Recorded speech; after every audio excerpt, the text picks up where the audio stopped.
I was 23 when I was diagnosed with type 1 diabetes, so that was in June of 2018. I was brand newly married and I had just launched into a career as a business owner as well.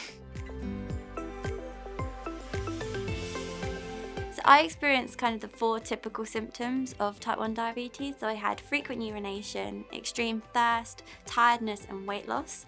And I kind of let this simmer for a couple of weeks because I just thought, I just started a new job, so I was, maybe just generally quite tired. And then on the off chance, I went to my GP and they referred me to see the practice nurse. And at the time, the nurse was just like, oh, you've probably just got a virus. And she referenced my job as well. She said, you're probably just a bit tired. And sort of as an offhanded comment, as my hand was literally on the door handle to leave the consultation room, she said, oh, let's just check your blood sugars, which she did, and unfortunately they were 34, and I was very immediately rushed off to the hospital as they kind of knew something quite serious was going on at that point. Yes, I do. So I'm actually very fortunate that I've had an opportunity to experience both a Libre and a Dexcom G6. I have a Dexcom G6 at the moment and it's honestly game-changing for me.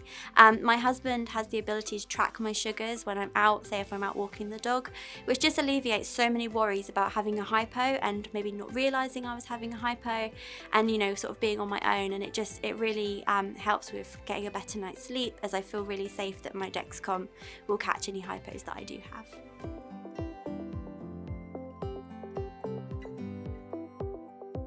I really did. I mean, it was such a big transition for me when I was newly diagnosed. I used to go and hide in the toilet. And then on one occasion, I plucked up the courage to do an injection in the middle of a shopping centre. And I had this horrible comment from some person who said, oh, don't do that in front of me. And that unfortunately really knocked my confidence. But through sort of chatting it through with my friends and my diabetes care team, it really built my confidence. And eventually I got confident enough that when I went on my holiday to Disney World, in the September of the year I was diagnosed, I did an injection. I set myself a challenge to do an injection in all 4 of the parks and take a picture. And it's like a really nice memory for me, and it really showed how much I'd grown from that early diagnosis days to that point.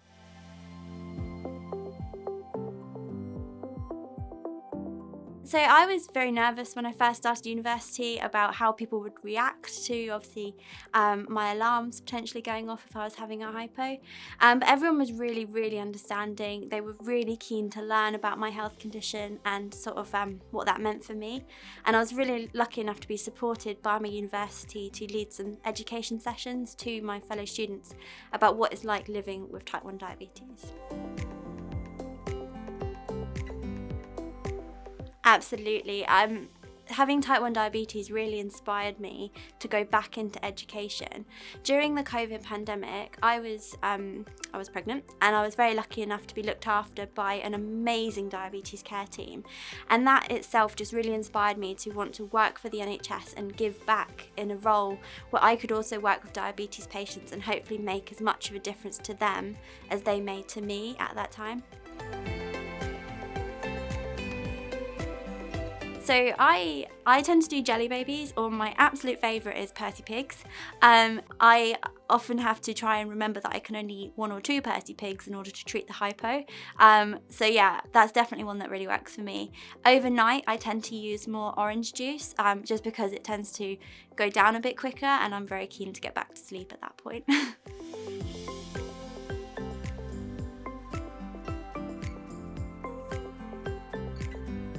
You're right, it can be really tough, it can be really relentless. My advice would be that you are going to be okay.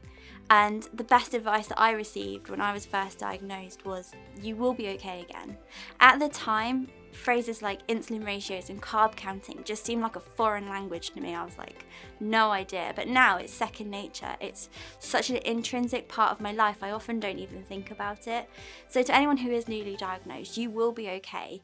Your life is not over. This is just the start of a new, exciting, even more interesting life. And since I've had type 1 diabetes, I've become a more enthusiastic, outgoing, and confident person. And I've taken more risks and had more adventures than I would have ever had I not had type 1 diabetes, because I'm determined to prove that I can do all these things, such as skydiving or things like that, despite the fact that I have diabetes, because it doesn't need to stop you from doing anything you want to do.